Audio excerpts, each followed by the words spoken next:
Oh, man.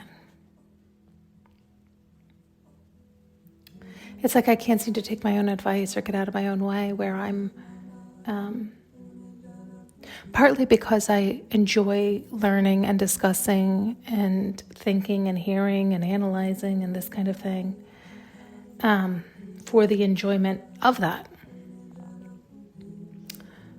So it's hard to slow that mind down and go be present and live in nature which I love. I love getting out and walking and getting a break and doing these things for sure. But you've heard me say it's off balance now, right? Like I am not doing that nearly as much as I used to when I never watched the news, or I wasn't doing this podcast, so I wasn't on the computer uploading things, seeing things, reading things, hearing things regarding all that's going on in the world. And you know how I feel about it. Like the more we talk about it, the more we're contributing to the mess, the more we're calling it in. But it is almost addictive, right? Like people have gotten to the point where it seems like that's all anybody's talking about. No matter what the field is, everybody's affected by it, of course. And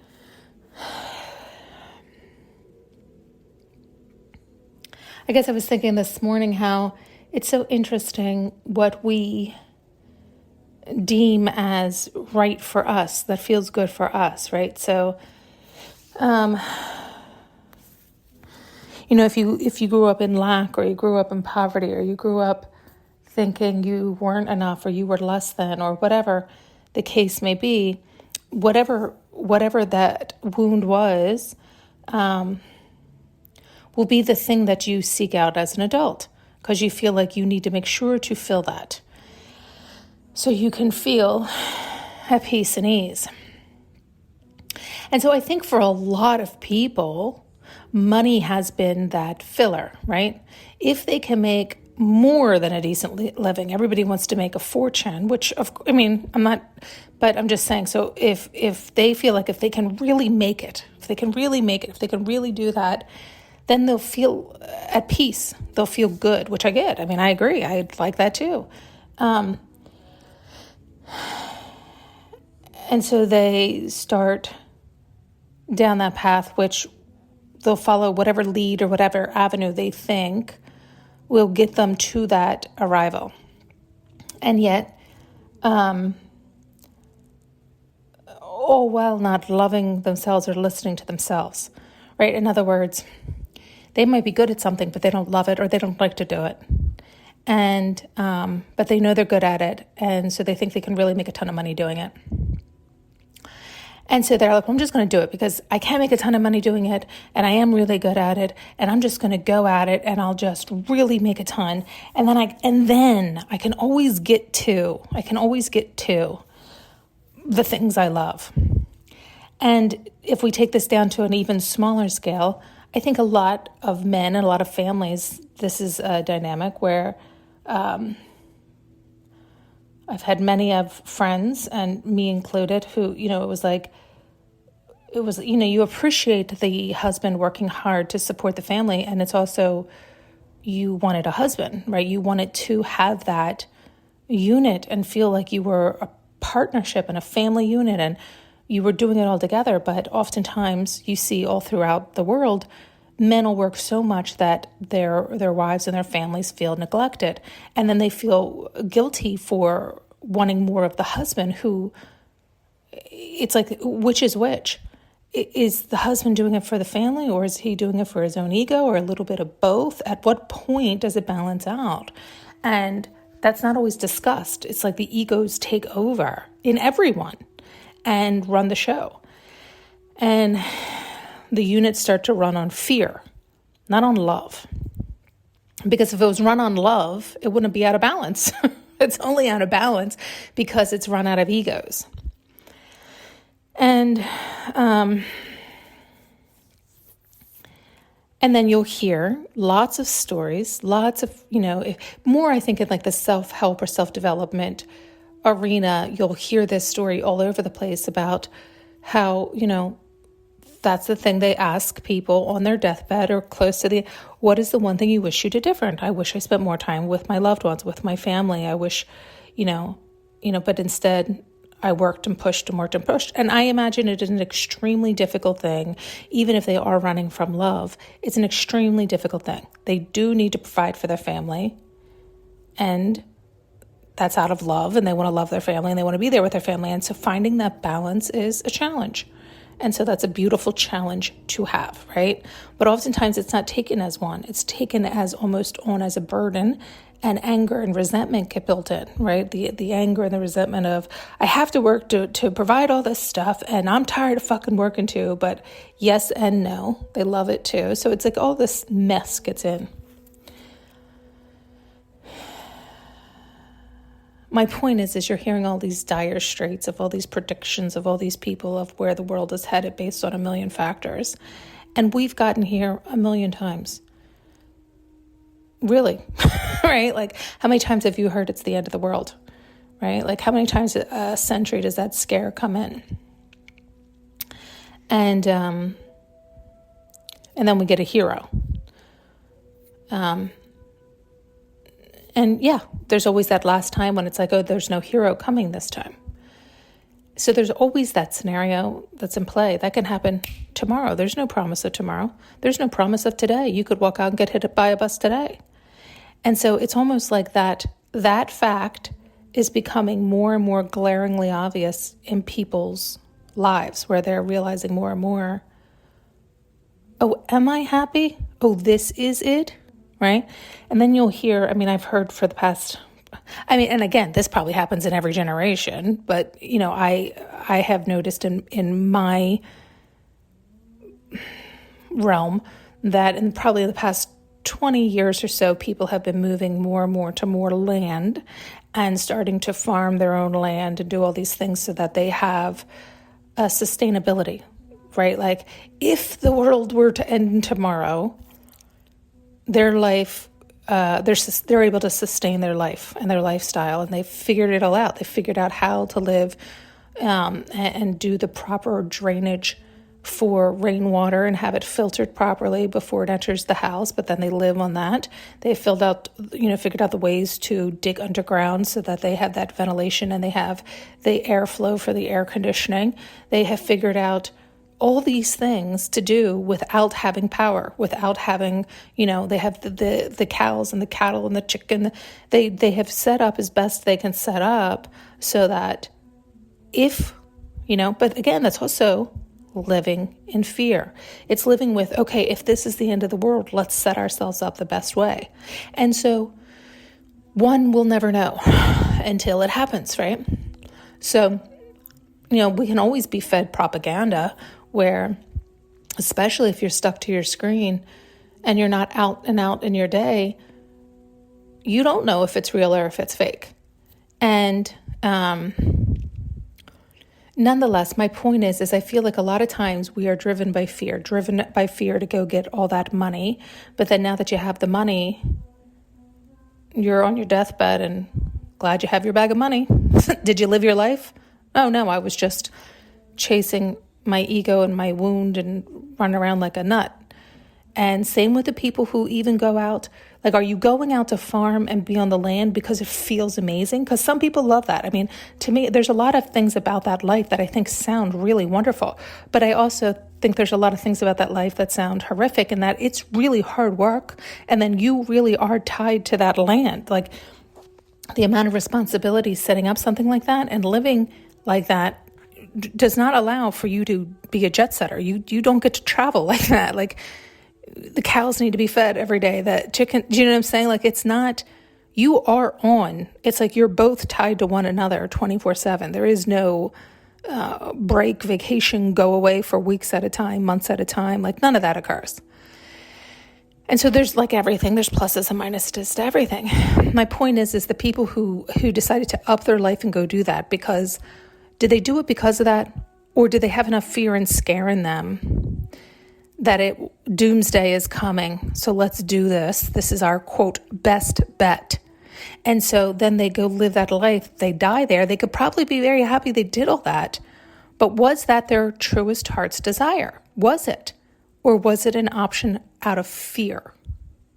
And I still think a lot of us do that. I think a lot of us, even with doomsday approaching, right? Like, do everything you can and try to help your kids and try to do all this stuff because this might be it, But that's still running on fear. It's almost like the pressure is on. You got to drop the fear. You got to drop the ego. You got to start loving yourself and figuring yourself out and decide if this really is it. What do you want to do? It's almost a way to force people into being their authentic selves. But I don't know. It's like those that can bust through will likely blossom and bloom and grow because they'll start paying attention to themselves and not so much the media and everything else. Because when they're authentically them, that amount of power source of love, even if it is being the farmer, even if it is being like whatever it is that is authentically them, that feels amazing, that they love to do, that feels right, it feels good, it feels true, can have such a tremendous effect on everybody, right? Like I don't know that this is a good example, but, even me doing this, if it falls on the right ears, it might open up that genius in somebody else who, is like, oh, I have the solution. I just didn't think anybody wanted to hear it. Or I thought people were afraid or I was afraid to speak up or, I feel that way a lot of times. I feel like I have answers and I put it on here. I tell people about this and that. But if nobody hears, right? It's like, I also don't think that, I feel like everything I say, everybody innately knows. They just might not be able to verbalize it or bring it to their forefront, their conscious awareness. And so it's like, I'm trying to remind you. And anyway, I still think it's the same. I know I do too. I do too wonder, like, where can I feel my best, right? Because, feeling our best when which is why I wonder, like, what hasn't busted through for me that I don't feel all those 6 needs being met. Do you see what I'm saying?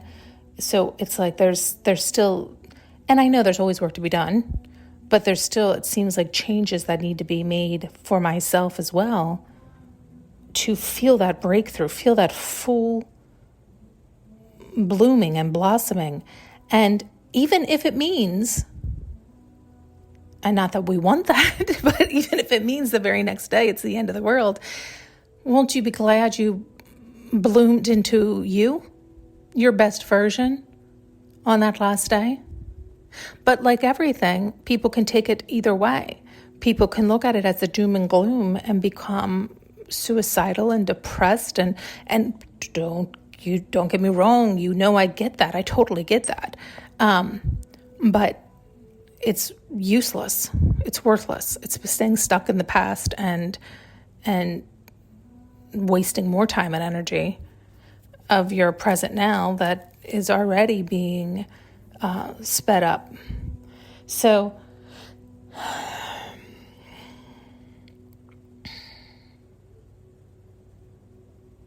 I wasn't going to bring this up, but they're showing this now too. It's like it's like everything always seems to be calculated. It's like the powers that be are always 100 steps ahead of all of us. I know I always equate it to the iPhone because I think it's a perfect example.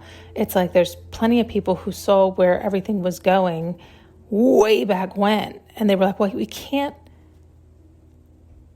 explain it to people that way. It'll be complete pandemonium. We'll piecemeal it out and hopefully they'll catch up to speed and hopefully it will collide and all will be well. But because I do wonder sometimes about this all this cannibalism, wackadoodle talk and this Ozempic craze and this, it is kind of like, if it comes down to it, It's like survival of the fittest, meaning literally they'll survive on those who, I mean, it's such a sick fucking thought. But it's even more reason to get healthy, to get strong, to get fit, but not, it's like, I hope you're doing that for yourself anyway, loving yourself, honoring yourself, taking care of yourself the best you can, right? Because, this is part of the reason why people do go into the farming and raise their own, again, to the best that they can, because their soil is only their soil, right? And the environment's still their environment. So they could make it as organic as they want, but when there's chemicals in the air and there's chemicals being sprayed from above and there's all these things happening, you can only do the best you can do, but you're still going to be tainted. You're still going to be touched by a lot of stuff that goes on and all the microplastics in the environment and the ground and the food and the everything. And so it's like humans are set up to kill humans. I mean, it's out of control. And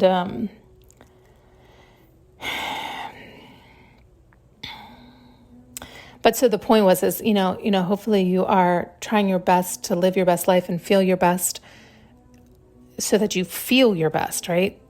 But also because not only has it been a detriment to our health to be overweight for all the diseases and all the other issues it causes, but now you're a sitting target, you're a sitting duck, right? It's like gives us even more incentive, like, damn.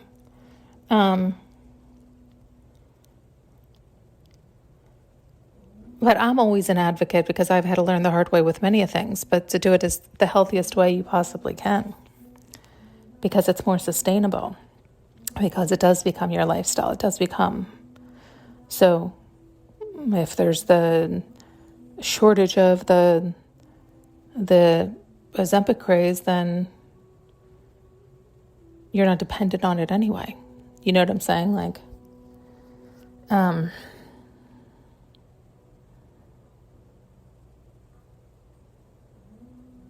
anyway, I'm starting to get tired all of a sudden. This is what happens though, right? It's like we can take these either way. I think I'd like to look at it, or I prefer to look at it like, okay, well, it's still the same question that we've been asking ourselves forever, but now time's speeding up. It's like you gotta decide, you gotta jump, you gotta choose. How do you want to spend your last days? If that were the case, what would make you happy? What would really make you happy? And if that's what would make you happy, is there a way for you to cultivate that now? Like, what can you do to move more towards that?